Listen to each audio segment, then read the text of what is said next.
very short for us, but not for them.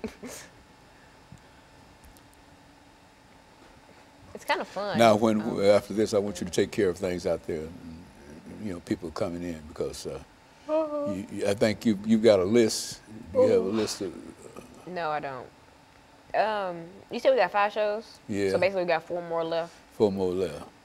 And after this, the first group that will. That was a group. First show after this.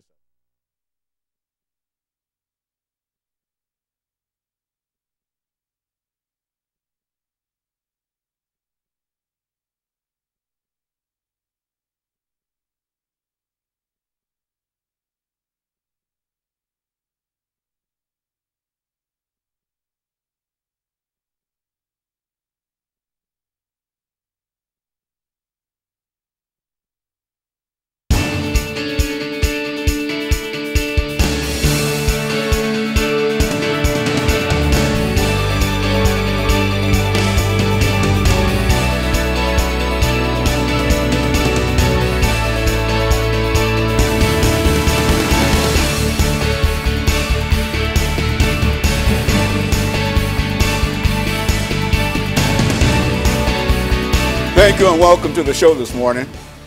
The topic this morning is World Inhumanities and Genocide.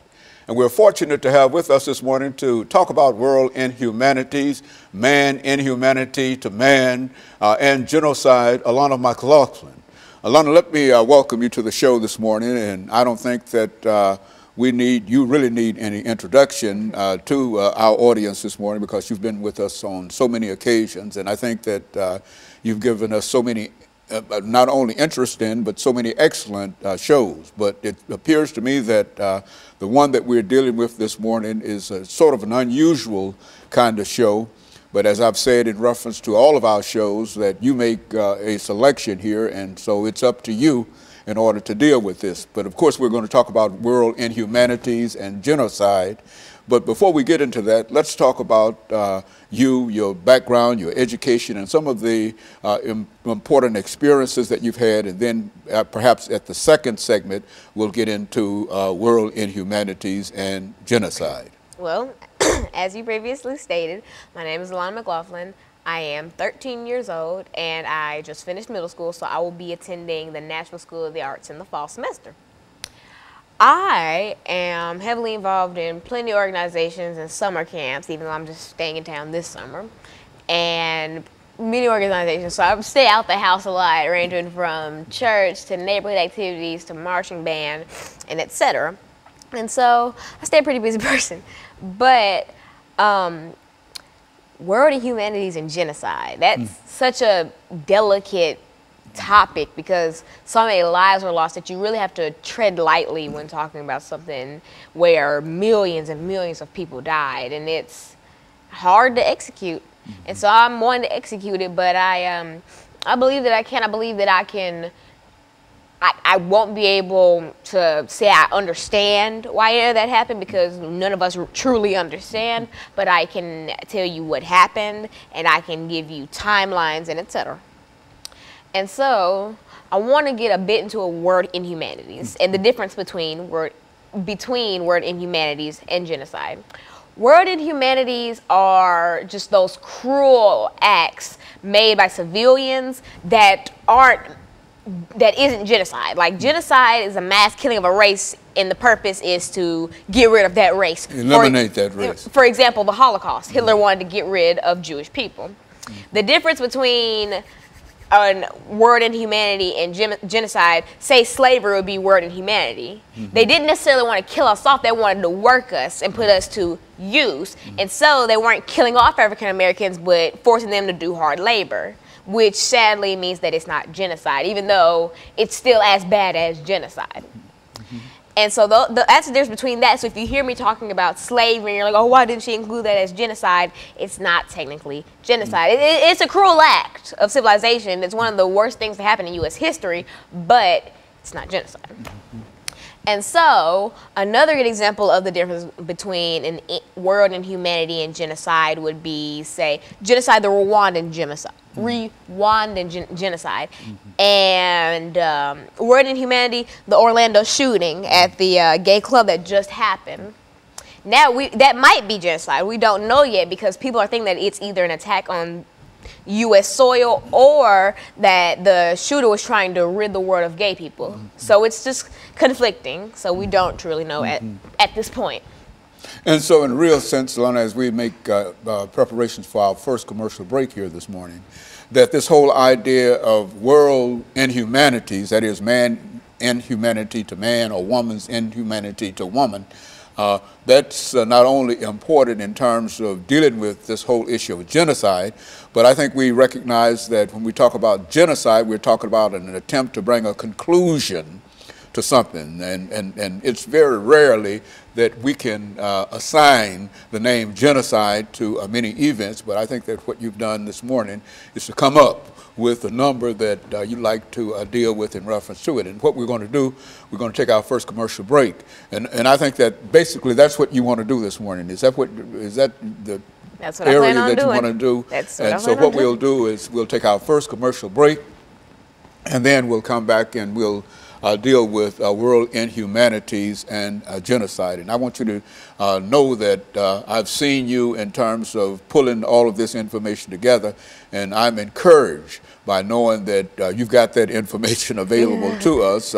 And I think that you've always had it available when you got to this particular point. And so what we're going to do, we're going to take our first commercial break, then we'll come back for our 8-minute segment. And that 8-minute segment will give you an opportunity to elaborate further upon world inhumanities and deal with the issue of genocide. And of course, we'll be back with our audience following this very, very short commercial break.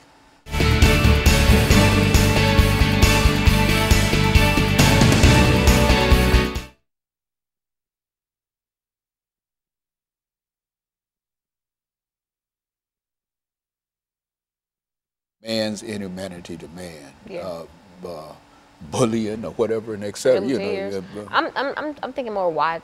Okay, about her phone ring. Wide scale crap, like Trail of Tears, stuff like that. Okay, yeah. Well, that's well, you go for it. Anything that you've got to deal with, and keep your legs still, and don't rock the chair. Okay. And then we'll come back and I'll introduce it. We got 7 minutes and 55 seconds. You see that clock there?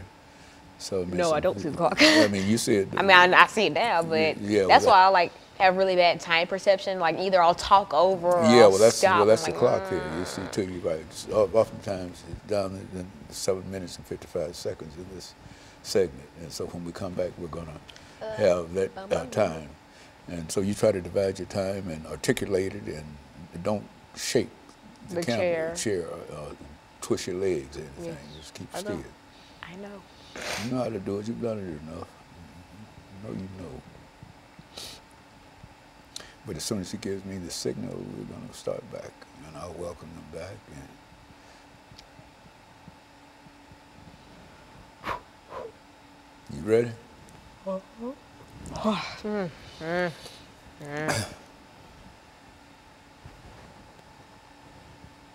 Get ready. Give me a signal.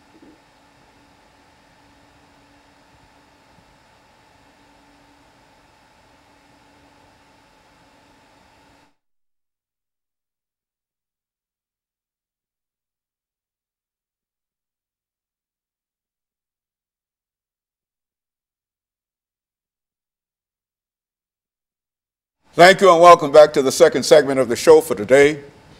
The topic is world inhumanities and genocide, and we're talking to Alana McLaughlin, who has already given us information in reference to her background, education, and some of her experiences. And so, Alana, let's pick up where we left off by having you to talk about some of the things that you consider to be world inhumanities. That is, throughout all of the world, how people have reacted in reference to their fellow man. And then we'll get into some of the more delicate issues in dealing with genocide, an attempt to try to eradicate a race. But first, let's deal with simple world inhumanities.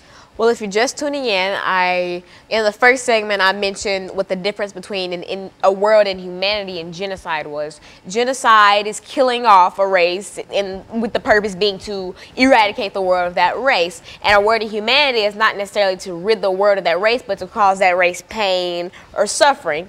For instance, a world in humanity would be slavery. They didn't try to kill us all off, but they wanted to work us and punish us and etc. But they weren't just going around killing off African Americans.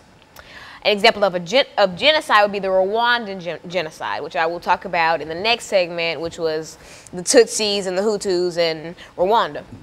Another example of a world in humanity would be the shooting at the gay club in Orlando earlier this week. Now, this might end up being genocide, though, because we don't know necessarily what the shooter's motive was. Like, his father was saying that he was trying to get rid of gay people, while U.S. government is saying that it was an attack on the U.S. So no stories are very solid, but I guess since it's a new story and it's still developing, in the coming days we'll probably have an answer as to whether it was World in Humanity or genocide. But for right now, I'm going to count that as World in Humanity. Like, a man just wanted to go and kill people and make people suffer. A big World in Humanity that a lot of people in the U.S. are familiar with, and especially Tennesseans, is the Trail of Tears.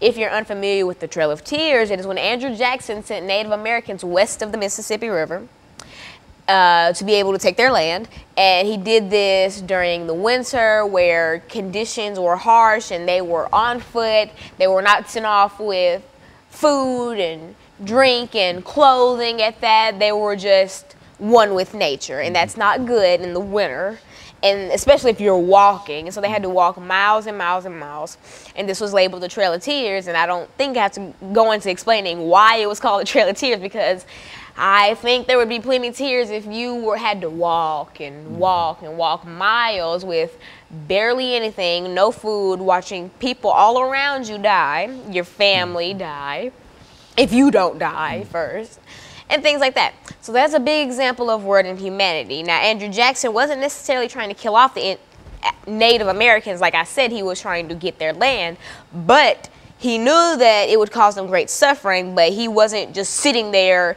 ordering people to just take out every Native American they saw. That would make this be genocide. But since he did not do that, this is just World in Humanity.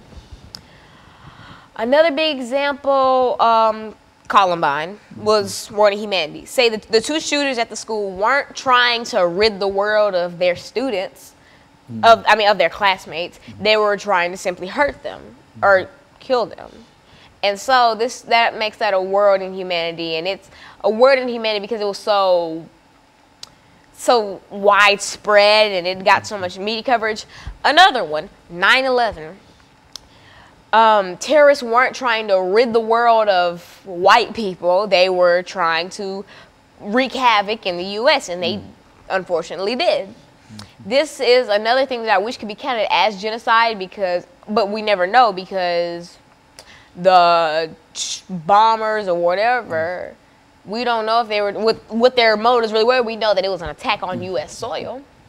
And so those are examples of World in Humanities, and it's just, it's as bad as genocide. It's just that there's a thin line between, I want to cause you suffering and I want to get rid of you. Like, I can argue and bicker with you, but I don't want you to leave. Like, you know, Lana, I take in dealing with World Inhumanities, I think one of the most important areas here that you mentioned to me earlier has to deal with war. Now, when you consider war in reality is man's inhumanity to man. Would you concede that? And by conceding that, then you can simply look at the various kinds of wars that we've become involved in. And even on a more personal level, I think that when you talk about inhumanity toward man, you can look at some of the things that happen in your everyday life, dealing with children, bullying, and all of those things. All of those things, while certainly they're not as significant in terms of their outcomes, they are important in terms of individuals who've been talked about, who've been bullied, who've been pushed around, and et cetera. And so I would imagine that you would include such activities as man's inhumanity to man, or people's unloving attitude toward people. Would that make sense in terms of what you're trying to deal with here? I think that's the most bullying, childhood bullying at that, is one of the most common forms of inhumanities. You may not think it because it's not very harsh. I mean, a kid pushes you around, calls you names, like, what's that gonna do? That has long-term effects. Like, that kid that you pushed off of a slide could grow up to want to be a mass murderer. Why? Because he has so much hatred in his heart, and etc. Things that just build up over time from people like you who picked at him. And so that's another big word in humanity. And I feel like if parents taught their children not to mess with other people's kids and not to mess with other people, just be about your business. Just stay in your little circle of life and let other people be in their little bubble, and we all can just live happily in this nice little earth. But people don't want to do that, especially children. And I know it's a part of being a child. No, being a terrible person is not a part of being a child. Why? Because that's not, well, it wasn't a part of my childhood, at least. I grew up with parents who were like, leave other people alone.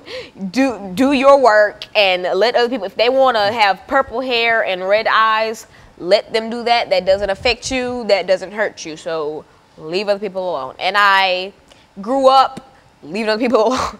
And that's helped me in the long run, because it's helped mature me at a young age, and so that I can see inhumanities going on, and I can tell my friends, hey, you look stupid messing with other people, so just stay in your lane. Okay, so Alana, I think as we come to the end of this second segment, I think we can not only make preparations for this final commercial break, but we can say that when we come back, we'll deal more with the genocide part in reference to what we're doing. And we'll be back with our audience following this very, very short commercial break.